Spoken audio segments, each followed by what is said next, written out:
Well, guys, I don't know how your day's going, but I know for me, no matter what happens the rest of the day, it's only going to get better. Because like 30 minutes ago, I was sitting here ready to start doing the video. I'm in a suit and tie, the whole shebang. I'm ready to roll. Doorbell rings right after I start the video. So naturally, I mutter the usual amount of profanity, which I won't repeat here because this might be a family entertainment show. And I go on downstairs. It's my next door neighbor who, without this guy's help, for as much as I am never home, and traveling 150 some days a year.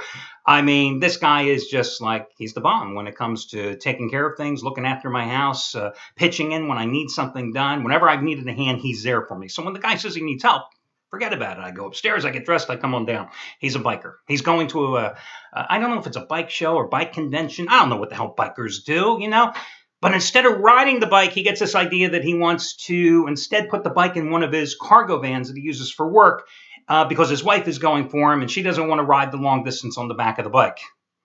Yeah, a biker who has a wife that's not necessarily a bike fan. I don't know if that's going to be a long-term relationship that's really going to work out. So he's got it all set up and he says, all you got to do is just, if you operate the ratchet, I'll help guide the bike up this, 2x4 platform going into the van. I'm sorry, maybe the Egyptians moved the pyramids using ratchets, but as far as I'm concerned, that may be the only positive use that I can ever think of ratchets. After 5 minutes, this is a joke. I told him, I said, listen, let's just push the damn bike in. I'll get behind it in the van, I'll pull, you push and guide it up this damn little plank, and we'll do it. Now, I've already had 2 hernia surgeries, been cut from here down to there. I think my surgeon, I think he takes great pride in the fact that he removed some scars and he put more in my chest. And I've got 2 more hernias that I haven't had repaired yet because, frankly, I'm not a real big fan of going and having my chest cut open for a 3rd time, okay? So we're in there. It's 100 effing degrees outside. The sun's beating down. It's like 40% humidity. And I'm in the back of a cargo van with no air in there, and I'm pulling this damn bike. 10 minutes later, the bike finally gets in there. And I'm thinking to myself, you should have left the wife at home and just gone ahead and driven the damn bike. So, of course, I come in, and now I'm soaking wet, and this is what you get, guys, because now I got to hurry up and do the video report. It's been an interesting day, say the least. Couple of thoughts. If you watched the Seahawks-Green Bay Packers game last night, the Seahawks, I guess the word that I would most use to describe their performance was methodical. I mean, you knew what they were going to do. They were going to run. They were going to run. They were going to run. Russell Wilson was occasionally going to throw a nice little short pass here, a little play action now and then. I mean, it was methodical, their destruction of the Green Bay Packers last night. Now, listen, only 2 guys here at the site, Brian Rosick and Anthony Red, I think had plays on the side for last night, and they were both on the wrong side with the Packers. And I think a lot of the public was on the Packers as well, because you saw how that line dropped from, you could have one time gotten the Packers at 6 down to 5 in that contest as game time approached. But what I saw from the Packers is the same problem I've seen from the Packers the past couple of years. They can't stop the run. They really weren't able to generate much of a pass rush, and you saw a Seattle team that this year has a healthy offensive line do what it does best, even better than it did last year at times. Now, does that mean the Seahawks are going to win the Super Bowl? I don't know, but I know one thing, the Packers sure ain't going nowhere. It's just going to be another one of those seasons where the Packers are going to win the games that they are supposed to win behind Aaron Rodgers and the number of points they put on the board. But otherwise, this is not a Super Bowl contending team. I'm glad I stayed away from the game. Listen, last night, guys, I gave you a free pick on the Packers. But again, these free picks, of which I'd won 7 out of 8 going into yesterday, are the best of the worst, meaning that they are the plays that I've considered and come close to using, but for one reason or another, I get off of them. And that's why I use them as free picks. I did all the homework for them. What the hell? That's why generally I win a hell of a lot of the free picks. Instead, yesterday, I went to baseball and had one of the strangest games that I have ever had as a personal play in many, many years. Now, I did my site yesterday at about 4 o'clock in the morning here, 7 o'clock Eastern time, okay? So at the time, the overnight line, I used the Baltimore Orioles. And the Orioles were like a 150 to 155 favorite. And I figured, hey, the way the Orioles are winning, the poor way the Reds are playing on the road, the Orioles are going to go up to probably 160. And even if it went to 165, which was a little over my cap, I didn't have any problem with that. Weird line moves in that game. By 2 o'clock Eastern time, suddenly that game started taking off. It jumped from 160, 165, 180. It went up to 200 in some places. Well, one of the rules I have here at the site is the minute you launch your site as a handicapper at the site, that's it. If you made a mistake, if you put the wrong team down, no matter what the problem, there is no excuse. You cannot go back in time because we have so many people here that are on long-term packages. You will never have an idea in the middle of the morning. If you go live at 4 a.m. in the morning, somebody sees your play, you can't change it. So I just had that hard and fast rule. No one is allowed to change a play, period, the minute you hit the publish button on our site. So it's not like I could go back and change anything. It's not like I could call each one of the guys. And so many of you got that play yesterday for $19, third straight $19 discount play. You saved $60 that you got from me among the 6 straight 10-dime winners over the past 6 days. Not like I could go back and tell you, hey, guys, instead play it on the run line, which after the Orioles blew the 6-0 lead in the first inning and then eventually won the game 9-7 would have paid off as well as a $1.30 dog. But that's the problem you have sometimes. Again, understand that when a handicapper goes live, there is no going back. There is no changing anything here on the plays. I mean, what do you think this is, an 800 service where they double side when you call in and they try to pitch you on a game? Half the room gives you side A and half the room gives you side B. And that's exactly how it's done, guys. That is exactly how it's done. And it's always been done in those dinosaur prehistoric phone rooms that are usually run with these guys with thick New York accents. That's how they do it. But anyway, so that was my ordeal yesterday. But hey, I'll take the win. I can't really complain. And FYI, guys, today, I'm going to do it again. Again, if you want my play for $19, saving $60 in the process as I go for a 7 straight winning day and number 13 out of 16 overall. It's another 10-dime play. I'm using a team that is in big-time revenge, triple revenge, in fact.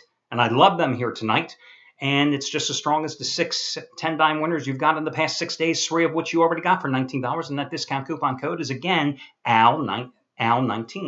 AL19, AL19. Now, for football, I'm going to give you my thoughts on the games here tonight and a free baseball selection as well. I have to talk about Shawn Michaels briefly here because Shawn Michaels going for winning day number 110 out of 179.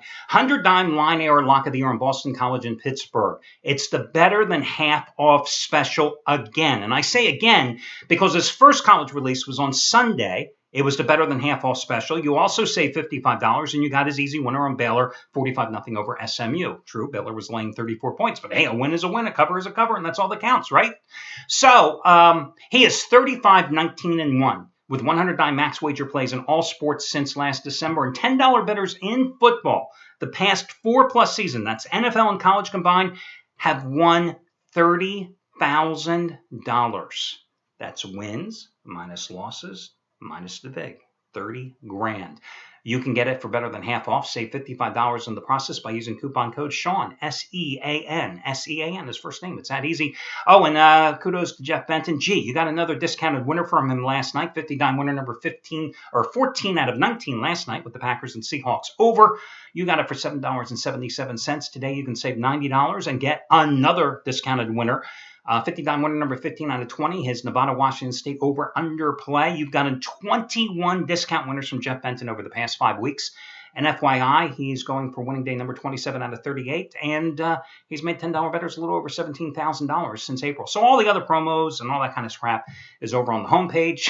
All that other crap. Yeah, it's over on the homepage, and you can check it out there.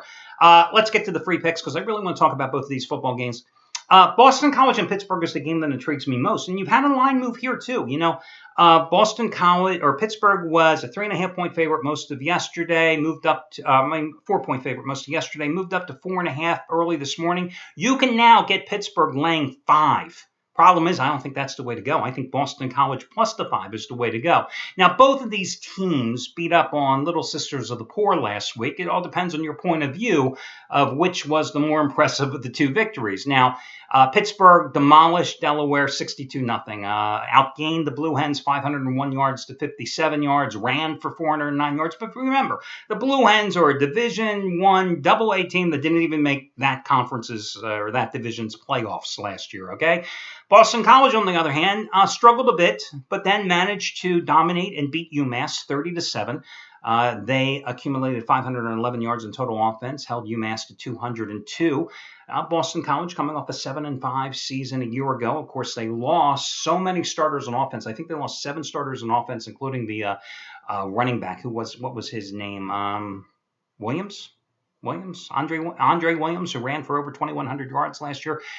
But what they gained was a quarterback, one of those senior graduate quarterbacks that was eligible to play immediately, and that's the guy who started 6 games for Florida last year, Tyler Murphy. He had 291 yards total offense in that win against UMass, 173 passing, 118 rushing, and he gives this Boston College team a chance. Because of his versatility. Now, Boston College has covered 8 of its last 9 games at home. Pittsburgh, meanwhile, 6-13 straight up in its last 19 road openers, going 7-12-1 against the spread in that stretch.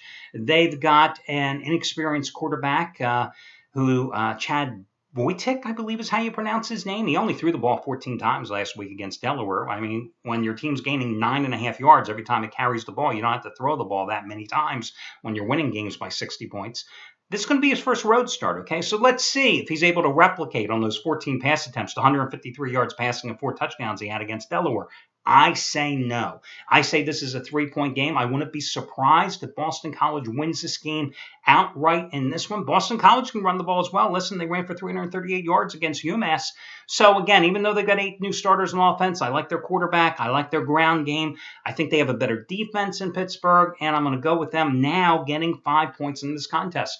Now, Washington State taking on Nevada on the road. Listen, this is one of those games Mike Leach better win. He better effing win this game because he sure didn't win the opener last Friday night in Seattle against Rutgers, as they could not stop Rutgers if they had 14 men on the field. I mean, Rutgers ran for 215 yards on the ground against them.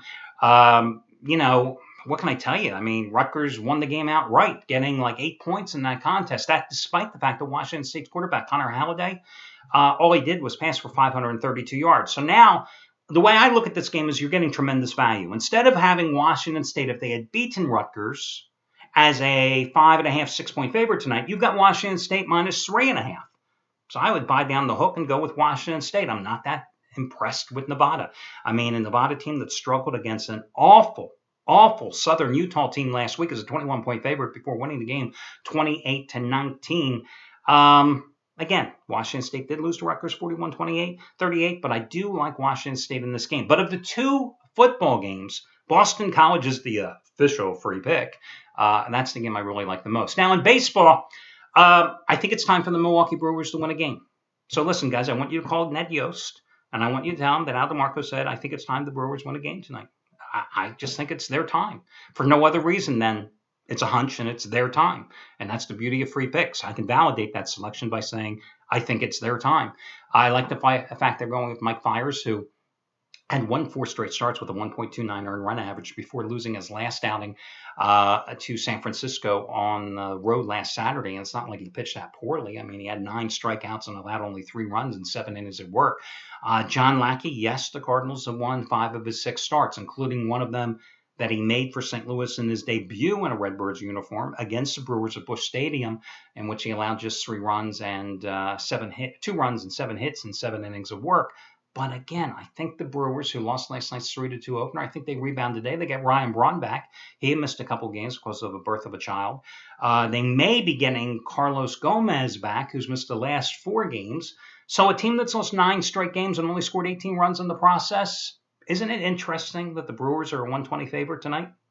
Don't you find that interesting? As opposed to the Cardinals, who have won 6 straight games? I don't know. That's a red flag, and that's just another reason I like the Brewers tonight. That'll do it, guys. Best of luck to you all, and I'm going to go cool down. I'm all worked up now, and I will catch you again Saturday morning when we do this one more time.